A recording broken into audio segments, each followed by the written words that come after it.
Para hablar de este tema tenemos al experto de la casa, nuestro invitado Jaime Aristi Escuder. Jaime, hola, buenas noches. Muy buenas noches, y ya lo habíamos previsto, que esta situación... ¿Te tocaba? Porque venía. ya tú habías dicho eso. Exactamente, y es porque la política monetaria que se ha estado ejecutando en los países desarrollados de aumentos de tasa de interés tenía que desembocar obviamente una desaceleración primero de la inversión y posteriormente del consumo. Cuando venga la reducción del ritmo de crecimiento del consumo, es muy probable que muchas economías entren en recesión. Lo que se prevé para Estados Unidos en el año completo, que es nuestro principal socio comercial, es que solo va a crecer 0.5%, pero dentro de ese año es probable que haya por lo menos 6 meses de recesión, y eso nos va a impactar negativamente a nosotros. También la eurozona también va a tener un episodio de recesión económica. Por ejemplo, Alemania, Italia ya van a registrar variaciones negativas, y eso va a impactar también lo que son las remesas, las exportaciones, el turismo, que beneficia a República Dominicana y que ayudó a explicar que este año creciéramos entre 4.9 y 5%. ¿Podríamos decir entonces, o qué piensas tú sobre que las economías más grandes del mundo que han estado subiendo sus tasas de interés para controlar la inflación, y así lo han dicho ellos mismos, Sí. Los aumentos en los porcentajes de la tasa de interés han sido consecutivos a propósito, han sido planificados? Y han dicho estos grandes bancos centrales del mundo que esta es la única manera de ellos controlar el crecimiento de la recesión económica. Entonces, ¿podríamos decir que esto es algo que buscaron los principales bancos de las economías del mundo y que están decidiendo que hay una recesión? Sí, claro, no hay de otra. Milton Friedman, en 1956, profesor famoso de la Universidad de Chicago, premio Nobel de Economía, señaló que la inflación es siempre un fenómeno monetario. En consecuencia, la única manera de tú poder enfrentar la inflación es aumentando la tasa de interés o reduciendo la oferta de dinero. Tú puedes combinar diferentes elementos, y lo que eso implica es una reducción de la demanda agregada, y esa reducción de la demanda agregada se traduce en la posibilidad de que haya una recesión.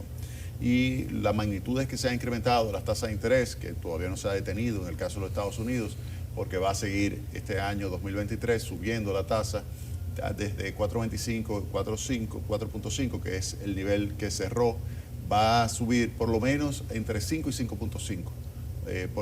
Y ese incremento adicional pues va a tender a reducir la inversión y el consumo. Y con eso entonces habrá por ejemplo, un aumento de la tasa de desocupación. En Estados Unidos se está estimando que va a pasar de 3.7% la desocupación a 4.6%.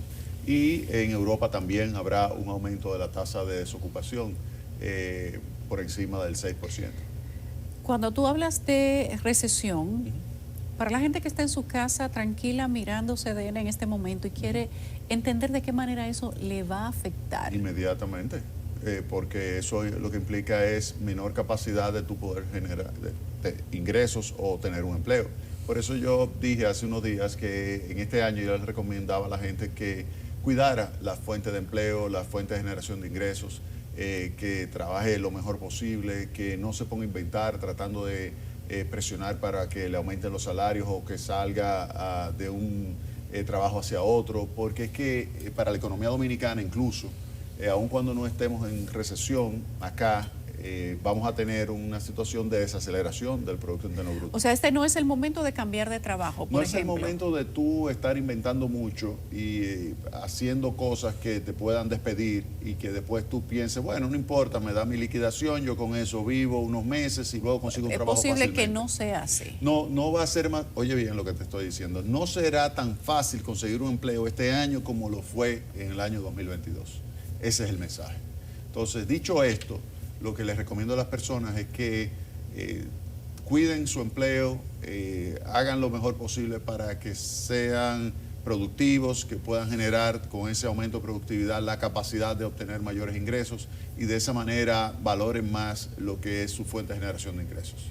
¿Cuáles son los retos para el gobierno dominicano en el 2023, visto ese escenario? Con ese entorno internacional, como tú muy bien señalas, vamos a tener menor ritmo de crecimiento del turismo, menor ritmo de crecimiento de las exportaciones a zona franca, menor entrada de remesas. También familiares, porque si Estados Unidos aumenta la desocupación y cae en recesión, pues eso significará menos remesas. Todo eso va a tender a desacelerar el ritmo de crecimiento de la economía. Y esto obviamente que va a ser el principal impacto. Hay otro, ya a nivel sectorial, que hay que tomar en consideración, es, por ejemplo, el sector eléctrico, que explica la mitad del déficit del sector público y que para este año va a ser un súper reto para el gobierno. ¿Por qué digo esto? Porque es que el sector eléctrico para este año va a tener, por el lado de las distribuidoras, un agujero grande, cada vez más acentuado, y es el proveniente de la falta de capacidad de poder reducir las pérdidas.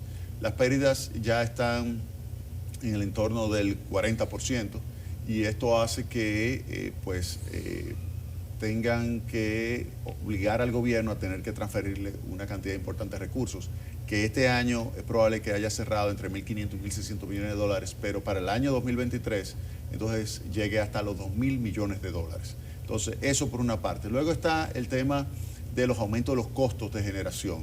El gobierno se le hizo tarde cuando se dijo, bueno, se están venciendo los contratos de compra y venta de energía, se debió haber hecho una negociación para que las generadoras a su vez pudieran salir a hacer contratos de compra de combustible.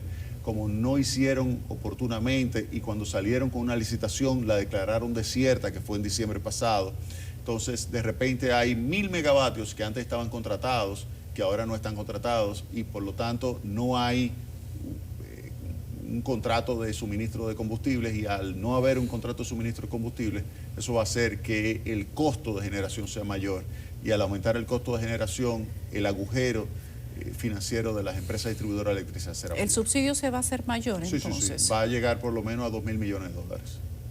Sí. Eso es una mala noticia. Sí, muy mala, es terrible. Es una presión adicional sobre las finanzas públicas y eso es un problema serio, uno de los principales retos que tiene el gobierno. Los otros dos retos importantes, tenemos sector eléctrico, ¿cuál sería el siguiente? Mira, está el tema de otros subsidios que tiene el gobierno, además del subsidio en relación al sector eléctrico, es todo un subsidio que montó con los combustibles, que ya en principio con estos nuevos precios ya debe de haberlo comenzado a desmontar y no lo ha hecho porque me imagino que está recuperando parte de lo que fue ese monto.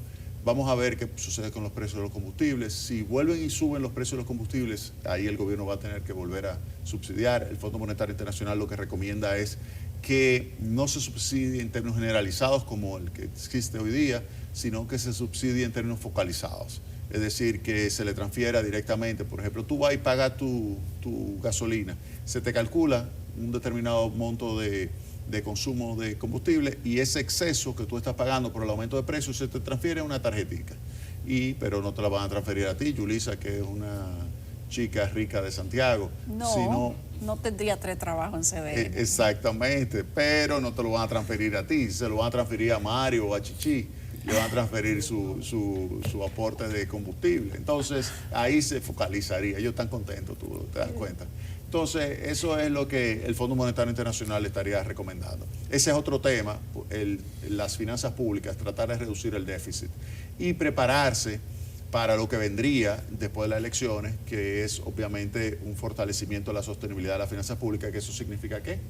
Reforma tributaria. Más impuestos. No, reforma tributaria, no hay, tú haces lo que tú quieras, tú puedes tratar de reducir la evasión impositiva, tú puedes tratar de... Nunca puedes reducir la evasión, uno no entiende por qué, siempre dice que se va a atacar la evasión, pero al final eso no se completa. Sí, fíjate que aquí mismo lo hemos hablado, que hay 4 puntos del Producto Interno Bruto, que si tú logras reducir esa evasión, tú no necesitas hacer reforma tributaria. Así es. O sea, no hay que tocar ninguna figura impositiva. Recuérdaselo al gobierno. Sí, son 4% del Producto Interno Bruto, eso es mucho dinero. Es mucho dinero. Sí, muchísimo. Digamos que es equivalente a lo que se le da al Ministerio de Educación, lo que se da para todo el sistema educativo. Claro, más de 200.000 millones de pesos. Estamos hablando de mucho dinero. Sí, más de 200 Quizás la misma pesos. cantidad que se necesita recaudar con una la reforma fiscal. Tributaria. Exactamente. Sí. Tú lo pudieras recaudar por la evasión, pero obviamente que es difícil. Ahora, lo que sí es importante que hay que reconocer que el gobierno el año pasado logró mantener la estabilidad macroeconómica. Yo creo que el Banco Central hizo, como siempre, un excelente trabajo. Y este año, ese es uno de los retos, seguir manteniendo la estabilidad. Yo creo que la mejor decisión del presidente Luis Abinader fue ratificar a Héctor Valdés para que logre sortear esta crisis nuevamente, como lo ha hecho en otras ocasiones, ¿Podrían haber manteniendo la otros estabilidad. métodos? ¿Podrían haber otros métodos distintos al que tiene el Banco Central Dominicano para sortear la crisis? No. Yo creo que ese es el que ha funcionado, es el que ha logrado mantener la estabilidad, la confianza en el peso dominicano, la credibilidad en la política monetaria, en los anuncios de la política monetaria. Son indispensables para que la economía pueda mantener esa estabilidad y que el sector privado pues se las ingenie para poder crecer. Este año va a ser más difícil por el entorno internacional, pero lo que deberíamos estar pronosticando para este año es un crecimiento entre 4 y 4.5%. El gobierno está pronosticando 4.5% del año 2023 de crecimiento económico. Yo pienso que estaría más cercano al 4%. Ese sería mi pronóstico. Tenemos dos retos importantes. ¿Cuál sería el tercero? No, tú tienes que tratar de mejorar, visto aparte de esto, de la parte macroeconómica, tú tienes que tratar de mejorar también la eficiencia del gasto de inversión. Yo creo que el presidente lo señaló, el presidente quiere que mejoren la capacidad de ejecutar el gasto de capital. Yo creo que eso es indispensable este año, porque cuando aumenta la tasa de interés disminuye la inversión privada. Pero si tú logras acelerar la inversión pública, tú logras conectar con la inversión privada y alarla. Y eso aceleraría entonces el ritmo de crecimiento de la economía. Entonces yo creo que un reto importante es mejorar la eficiencia. Son retos muy importantes los tres. Sí, pero no es hay es mucho imposible. Trabajo ahí. Sí, claro, pero no es imposible. Yo creo que hay voluntad de hacerlo. El Ministerio de la Vivienda ha logrado, por ejemplo, ejecutar de cada peso de gasto corriente, ejecuta 8 de capital. Y eso es algo que le sirve como de benchmark o de marco de referencia a los otros. Por ejemplo, Obras Públicas está gastando 2. Por cada peso de gasto corriente, solo 2 de gasto de capital, es decir, que pudiera multiplicar por 4. Pero así mismo está pasando con INAPA, con la CAS. ¿Y qué pasa? Mira, yo creo que ¿Qué ha pasado con la inversión pública? Hay una se viene hablando superejecución. de esto desde el año pasado. Sí, claro. Que se aceleró a final de año, al igual que este año se aceleró, pero fue porque se transfirieron muchos recursos a fideicomiso, a alcaldía, etcétera. Pero yo creo que el presidente le pisó el acelerador para que ejecutara mejor para este año 2023, porque sabe que este año es clave para poder tener un buen nivel de crecimiento de la economía. Si no hay esa aceleración de la inversión pública, puede que ni siquiera llegue al 4% el crecimiento. Jaime, este es un año preelectoral, 2023. Sí. Estamos hablando de que a partir de febrero, imagínense que no nos dan ni siquiera la tregua para enero. Todos los partidos políticos, movimientos y agrupaciones están en elecciones 2024. Sí. Inclusive ya se anunció la transferencia para los fondos de la Junta Central Electoral ahora en enero, justamente el día de hoy. Sí, muy bien. O sea, estamos hablando de que eso es verdaderamente importante para el país, para la opinión pública, para la gente, para la política, para todo. ¿Cómo se pueden sortear ambas cosas al mismo tiempo? Con el vaticinio que se está haciendo de la economía internacional, evidentemente que va a impactar localmente. Sí, generalmente hay un ciclo político que acompaña el ciclo económico, en el caso de la República Dominicana. Si tiende a acelerarse el gasto público en el año justamente antes de las elecciones. Vamos a ver qué sucede este año. Lo que sí yo le pediría es que lo hagan de forma tal que mantenga la estabilidad macroeconómica. Yo creo que hay que mantener la estabilidad del peso dominicano. Este año, por ejemplo, se apreció en 2%, este año 2022, que pasó. Este año 2023 yo estimo que habría una depreciación de alrededor del 4%, que sería lo normal que ocurra. Y pues con esa depreciación, manteniendo la confianza en el peso, pues lograríamos sortear lo que sería la aceleración del gasto público, específicamente de capital, sin que haya turbulencias macroeconómicas internas. Eso es lo que yo les recomendaría a las autoridades. ¿Se consigue?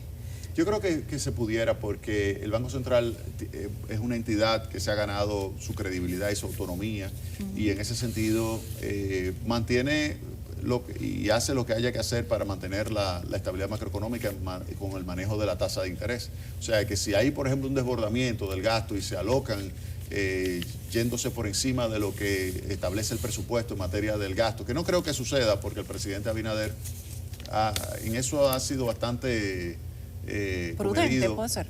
Sí, muy prudente en el manejo de las finanzas públicas. No se ha desbocado en ningún momento en la ejecución de gastos.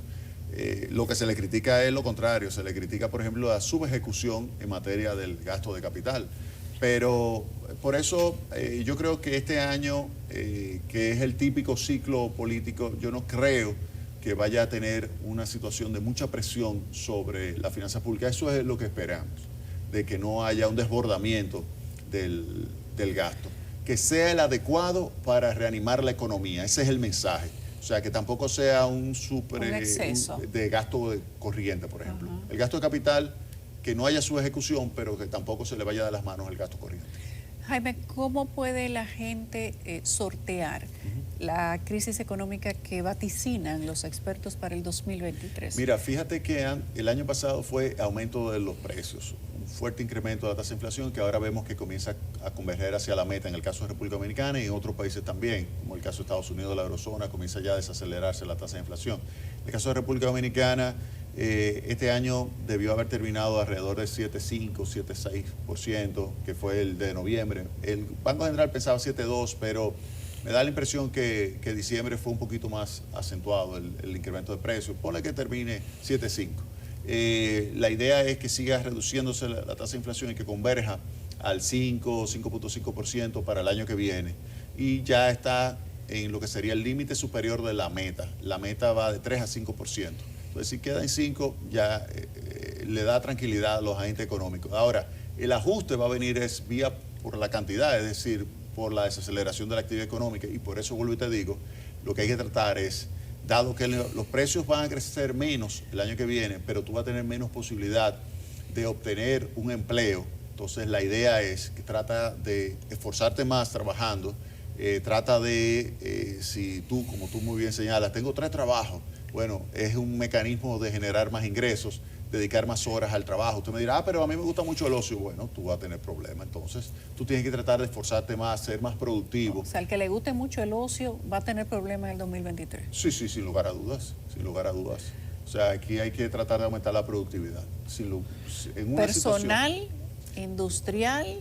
Óyeme, cuando hablo de los agentes económicos, esa sumatoria de ellos individualmente me da a mí la productividad de toda la economía, que tiene que aumentar dado lo que está sucediendo a nivel global, que es una desaceleración de la actividad económica, que nos va a impactar a nosotros porque el turismo no va a crecer 25%, no va a crecer la zona franca en 8, 9, 10%. ¿El turismo no va a crecer 25%? No, este año, 23%. ¿Tú crees que no se rompa récord este año? O sea, siempre, oigan bien, siempre se rompe récord.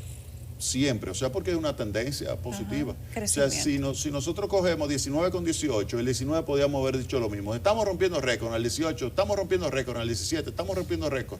Siempre se rompía récord. Siempre que se aumente. Eso se rompió en el 20 y el 21 y se estaba recuperando. Ya el 22 es lógico que cuando lo comparamos con el 19 estemos por encima porque es una tendencia. Claro que se rompe récord. Y qué bueno que es así. Claro, pero el punto es la pendiente. La pendiente es que quizás no sea de esta forma, sino que sea un poquito menos acentuada.